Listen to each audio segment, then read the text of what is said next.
എല്ലാവർക്കും നമസ്കാരം. ഞാൻ ഒരുപാട് കാലമായി ലൈവിൽ വന്നിട്ട്. കാരണം എന്തെങ്കിലും കാര്യമുണ്ടെങ്കിൽ അല്ലെങ്കിൽ എന്തെങ്കിലും ആവശ്യമുണ്ടെങ്കിൽ മാത്രമേ ഞാൻ ലൈവിൽ വരാറുള്ളൂ. അനാവശ്യമായിട്ട് ഞാൻ ലൈവിൽ വരാറില്ല. അപ്പോൾ ഇന്ന് ലൈവിൽ വന്നിട്ടുള്ളതെന്ന് വെച്ച് കഴിഞ്ഞാൽ എനിക്ക് ഇമ്പോർട്ടൻ്റ് ആയിട്ടുള്ള ഒരു കാര്യം പറയാൻ വേണ്ടിയിട്ടാണ്. കാരണം 2-3 ദിവസങ്ങളായിട്ട് ഞാൻ വളരെയധികം മാനസികമായിട്ട് ഒരുപാട് ബുദ്ധിമുട്ടുകൾ അനുഭവിക്കുന്നുണ്ട്. ഞാൻ കഴിഞ്ഞ ദിവസം ഒരു പോസ്റ്റ് ഇട്ടിട്ടുണ്ടായിരുന്നു. അത് എൻ്റെ കാഴ്ചപ്പാടും എൻ്റെ അനുഭവമാണ്. കാരണം എനിക്കൊരിക്കലും ഒന്നിൽ കൂടുതൽ വിവാഹം കഴിച്ച ട്രാൻസ് വ്യക്തികളെ അംഗീകരിക്കാൻ കഴിയില്ല എന്ന് പറഞ്ഞത് ഉള്ള കാര്യമാണ്. കാരണം ഒന്നിൽ കൂടുതൽ സ്ത്രീകളെ വിവാഹം കഴിച്ചതിന് ശേഷം ഞാൻ ട്രാൻസ് ആണ് എന്ന് പറഞ്ഞു വന്നിട്ടുള്ള വ്യക്തികളെ എനിക്ക് അംഗീകരിക്കാൻ കഴിയില്ല എന്ന് പറഞ്ഞിട്ട് ഞാനൊരു പോസ്റ്റ് ഇട്ടിട്ടുണ്ടായിരുന്നു. അത് ഉള്ള കാര്യം തന്നെയാണ്. ഞാൻ ആ പോസ്റ്റ് റിമൂവ് ചെയ്തിട്ടില്ല. ആ സ്റ്റാൻഡിൽ ഞാൻ ഇപ്പോഴും ഉറച്ചു നിൽക്കുന്നുണ്ട്. ഒന്നിൽ കൂടുതൽ വിവാഹം കഴിച്ച വ്യക്തികള്, കുട്ടികളുള്ള വ്യക്തികള് എനിക്കൊരിക്കലും ട്രാൻസ് ആയിട്ട് അംഗീകരിക്കാൻ കഴിയില്ല എന്ന് പറഞ്ഞിട്ട് ഞാനൊരു പോസ്റ്റ് ഇട്ടിട്ടുണ്ട്. അതിനോട്ട് ബന്ധപ്പെട്ടാണ് ഞാനിപ്പോൾ ലൈവിൽ വന്നത്. ഞാനിപ്പോ വർക്കിന് പോയിട്ട് ഇപ്പൊ വീട്ടിലേക്ക് എത്തിയതേ ഉള്ളൂ. ഷൊർണൂരായിരുന്നു വർക്ക്. അത് കഴിഞ്ഞാൽ ഇപ്പൊ വീട്ടിലേക്ക് എത്തിയതേ ഉള്ളൂ. അപ്പോൾ ഞാൻ കുറച്ച് വോയിസുകൾ കേൾക്കാനായിട്ട് ഇടയായി. ശരിക്കും പറഞ്ഞു കഴിഞ്ഞാൽ എന്നെ ഞെട്ടിക്കുന്ന തരത്തിലുള്ള വോയിസുകളാണ്. അത് നിങ്ങൾക്ക് ഞാനത് കേൾപ്പിച്ചു തരാം. അതിൽ ഞാൻ കുറച്ച് ആൾക്കാരുടെ വോയിസ് ഞാൻ എടുത്തിട്ടുണ്ട്. അത് നിങ്ങൾ കേൾക്കണം പറയുന്നത്. വീട്ടിലേക്ക് ചെല്ലുക, അല്ലെങ്കിൽ അവരെവിടെ അവിടെ ചെല്ലുക. അവര് വർക്കിന് മുമ്പിൽ വർക്ക് ഇടയ്ക്ക് അങ്ങ് മറുപടി പറയിച്ചിട്ട് പോവുക. പബ്ലിക്കിന് വേണ്ടി മറുപടി പറയിക്കല്ലേടി പോകേണ്ടത്. ഇവിടെ കല്യാണ ദിവസമാണ് പറയേണ്ടത്. പോയിട്ട് എല്ലാരെയും കണ്ടു. അപ്പൊ ഇവിടെ നിന്ന് മാറുമ്പോഴേ അറിയത്തുള്ളൂ. മനസ്സിലായോ? കല്യാണ ദിവസം വരെ കാത്തിരിക്കാനാണ് പ്ലാന്. ദയവ് ചെയ്ത് ഇതിന് ആരെങ്കിലും ഒരു വീഡിയോ ഇടുക ഇതിനെതിരെ. പറ്റുമെങ്കിൽ അവരുടെ പേര് തന്നെ അത് പറയും. ഇവിടെ നമ്മുടെ പേര് മെൻഷൻ ചെയ്തിട്ടുണ്ടല്ലോ. ഇപ്പൊ പറയുന്ന ആള്. അതുകൊണ്ട് അവളുടെ പേര് വെച്ച് തന്നെ ഒരു വീഡിയോ ഇടുക. ഇവിടെ നാട്ടിക്കണോ കോഴി ഇവിടെ പന്നിട്ട് പോകുമ്പോ അത് കണ്ടതൊക്കെ വരെ തീരും. 1 മിനിറ്റ് കൊണ്ട് തീരും. എന്നിട്ടോ ലോകത്തിലെ വലിയ സ്ത്രീ കളിക്കുന്നു മറ്റുള്ള നമ്മൾക്ക് അണ്ണാക്കി കൊടുത്തിട്ട്.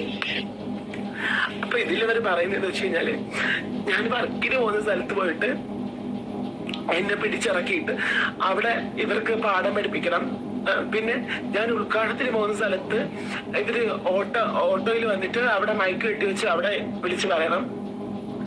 പിന്നെ എന്റെ വീട്ടിലേക്ക് വന്നിട്ട് എന്നെ തല്ലണം. എന്റെ സാധാ രീതിയിൽ തന്നെ നമ്മുടെ നാട്ടിലുണ്ട് ഈ ട്രാൻസ്ജെൻഡേഴ്സിനെതിരെ ഉണ്ട് ഈ ആൾക്കാർ അധികം സപ്പോർട്ടൊന്നുമില്ല. അവർ ഭയങ്കരമായിട്ട് വെറുക്കുന്നതൊക്കെ അത് നോർമലുള്ള ഒരു കാര്യം തന്നെയാണ്.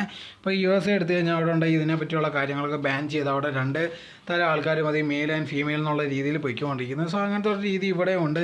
ഒരുപാട് പേര് എന്നെ പോലത്തെ ആഗ്രഹിക്കുന്നുണ്ട്.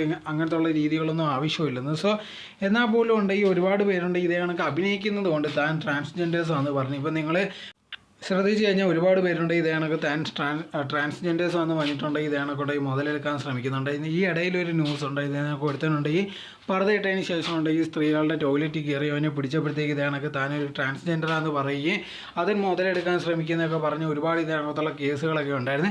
അങ്ങനെ ഇരിക്കുമ്പോഴത്തേക്കാണ് ഇതേ കണക്ക് സീമ വിനീത് പറഞ്ഞിട്ടുണ്ടായിരുന്നു 1, 2, 3 വിവാഹം കഴിച്ചതിന് ശേഷം ഉണ്ടെങ്കിൽ അതിനുശേഷം തിരിച്ചു വന്നതിന് ശേഷം താനൊരു ട്രാൻസ്ജെൻഡറാന്ന് പറയുന്നവരെ ഒന്നും സമ്മതിക്കാൻ പറ്റാതെ യഥാർത്ഥ ട്രാൻസ്ജെൻഡേഴ്സ് അല്ലെന്ന് പറഞ്ഞൊരു രീതിയിൽ ഇതേ കണക്കത്തുള്ളൊരു പോസ്റ്റൊക്കെ ഇട്ടിട്ടുണ്ടായിരുന്നു. സോ അതിനെ തുടർന്നുണ്ടെങ്കിൽ അവർക്കെതിരെ ഒരുപാട് പ്രശ്നങ്ങളും കാര്യങ്ങളും ഒക്കെ വന്നിട്ടുണ്ട്. സാധാരണ രീതിയിൽ തന്നെ ഇങ്ങനെ ട്രാൻസ്ജെൻഡേഴ്സിനെ ഒന്നും ആൾക്കാർക്കൊന്നും ഇഷ്ടമല്ല. അത് മെയിൻ ഒരു കാര്യം തന്നെയാണ്. അങ്ങനെ ഇരിക്കുമ്പോഴത്തേക്ക് ഓരോരോ പോസ്റ്റ് ഇഷ്ടത്തിന് ഇടുമ്പോഴത്തേക്ക് അവർക്കൊണ്ട് ഇതേ കണക്കുണ്ടെങ്കിൽ വന്നിട്ട് ഓരോരോ കാര്യങ്ങൾ പറയുക അല്ലെങ്കിൽ അവർക്കെതിരെ പ്രതികരിക്കാൻ തുടങ്ങുന്നത് സാധാരണ രീതി ഉള്ളത് തന്നെയാണ്. ഇപ്പോൾ ഒരുപാട് യാത്ര ചെയ്യുന്നവർക്ക് അറിയാം പലയിടങ്ങളിലുണ്ട് ഈ ട്രാൻസ്ജെൻഡേഴ്സ് ഭയങ്കര അധികമായിട്ടുണ്ട്. ഇപ്പോൾ ട്രെയിനിലൊക്കെ പോകുമ്പോൾ തന്നെ ഏതെങ്കിലും ഒരു സൗണ്ട് കേട്ടാൽ തന്നെ ഭയങ്കരമായിട്ട് പേടിക്കുക. അതോടെ തന്നെ പെട്ടെന്ന് ഉറങ്ങുന്ന കണക്ക് അഭിനയിച്ചാൽ മാത്രമേ രക്ഷപ്പെടാൻ പറ്റൂ. അതില്ലെങ്കിൽ അവർ വന്ന് കയ്യിരിക്കുന്ന മൊത്തം പൈസ അടിച്ചുകൊണ്ട് പോകുന്നുള്ള രീതിയിലൊക്കെ ആയിരിക്കും.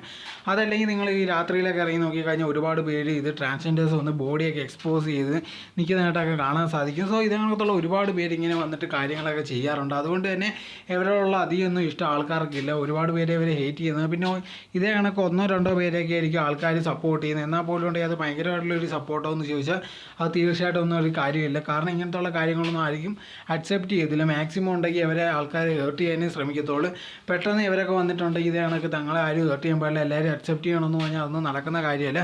ഇത്രയും യുഗങ്ങളായിട്ട് ഇതേ കണക്ക് തന്നെ പൊയ്ക്കൊണ്ടേ ഇരിക്കുന്ന ഒരു കാര്യം തന്നെയാണ്. സോ അങ്ങനെ ഇരിക്കുമ്പോൾ പെട്ടെന്ന് വന്നിട്ട് ഇതേ കണക്കുള്ള കാര്യങ്ങളൊക്കെ അക്സെപ്റ്റ് ചെയ്യണമെന്ന് പറഞ്ഞാൽ അത് അക്സെപ്റ്റ് ചെയ്യാൻ പറ്റാത്ത ഒരു കാര്യം തന്നെയാണ്. സോ ഇതിന് ഈ സമയത്തുണ്ടെങ്കിൽ ഒരുപാട് പ്രശ്നങ്ങളുണ്ടായിരിക്കും. അതിനെയൊക്കെ ഫേസ് ചെയ്യാനേ പറ്റത്തുള്ളൂ, അല്ല വേറെ ഒന്നും ചെയ്യാൻ കഴിയില്ല.